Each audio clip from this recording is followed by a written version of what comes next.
I've thought about a political career at different points throughout my whole life, literally starting when I was 14. Part of the reason that I said what I said back in 2016 when I first stood up and voiced opposition to.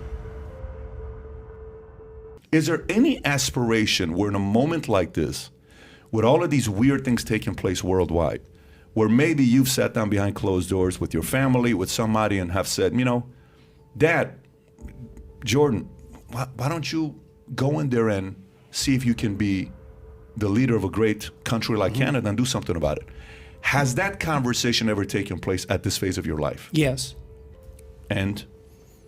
Well, I've thought about a political career at different points throughout my whole life, starting when I was 14. In fact, that's what I thought I would do when I was 14. I worked for a political party in Canada. It was a socialist party, as it turns out. And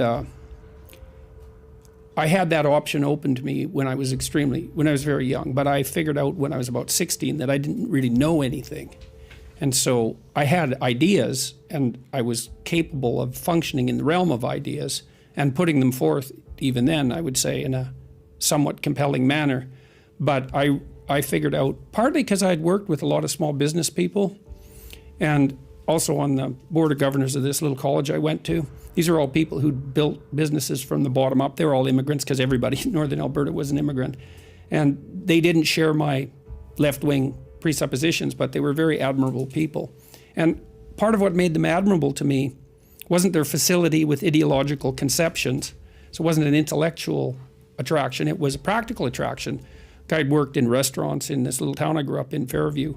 And I liked working with the guys that built the restaurant. And I talked to them one day about the Socialist Party in Canada, and Alberta at that time had a pretty good small business platform, probably better than the Conservatives had in terms of what it would do for small businesses. And I asked them one day, why aren't you in favor of this small business platform? Because they wouldn't vote for the NDP, the Socialist Party, to save their lives.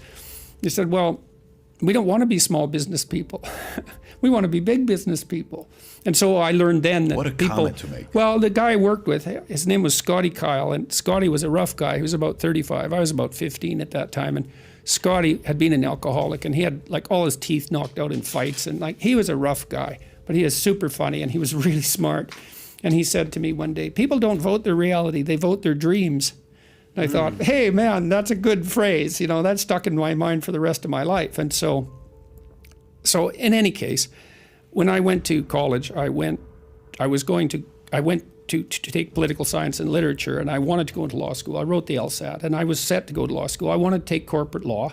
And the reason that I wanted to do that was to understand my enemy. That was the idea. And who was your enemy at that point? Well, I was still when I went. The big corporations, essentially, big corporations. Powerful. Yeah. Wow. But I realized about a year into my college education, for a variety of reasons, that partly reading George Orwell, but that wasn't all of it. That I also didn't like. I went to a lot of the NDP party, and it's New Democratic Party. It's not the NDP party.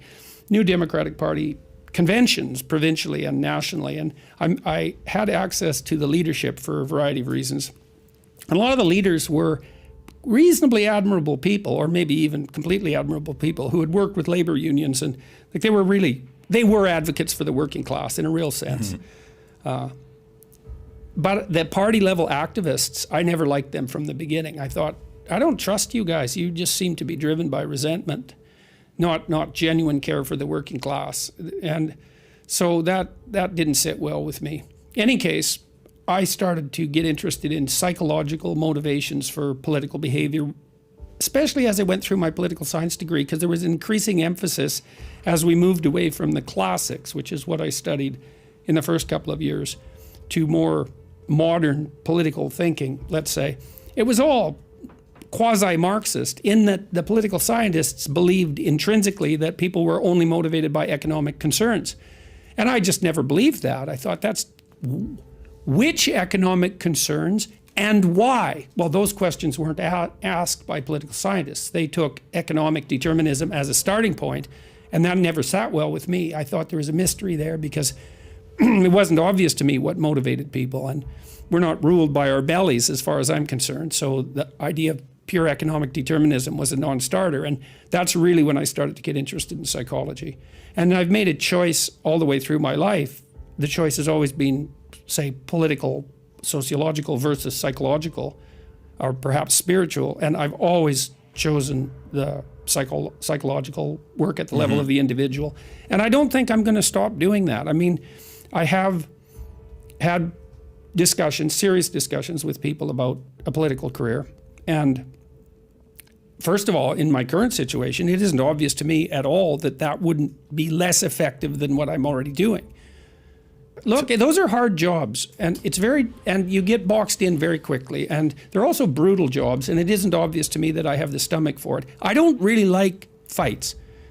In fact, I don't like them at all. Part of the reason that I said what I said back in 2016 when I first stood up and voiced opposition to what the universities were doing and also what my government was doing was because I could see where that was going. I could see that it was going to generate conflict of all sorts. I knew, for example, that all this pronoun foolishness was going to confuse thousands, particularly of young women, because there's a very large clinical history of that sort of thing happening for 350 years. So that's detailed in a book called The History of the Unconscious, which is a great book by a man named Henry Ellenberger, who wrote the best book on the history of psychoanalytic thinking. And so I knew that. In any case, part of the reason I spoke up, and this was a hallmark of my clinical practice and also of the manner in which my family was organized, is like, we're going to have that fight right now. And we're going to make peace, because I don't want to have this fight every day for the rest of my life. And so it's going to be a pain to fight through it, because it's always a pain to fight through a conflict. But if you can fight through it, you can make peace, and then you don't have the conflict. And I really don't like conflict. So I don't like it deferred, because I know what happens if conflict is deferred. You get weaker because you backed off, and the conflict gets more intense because its tentacles grow, in a sense. It's like not paying a utility bill. It's like, for the first month, it's not that big a problem.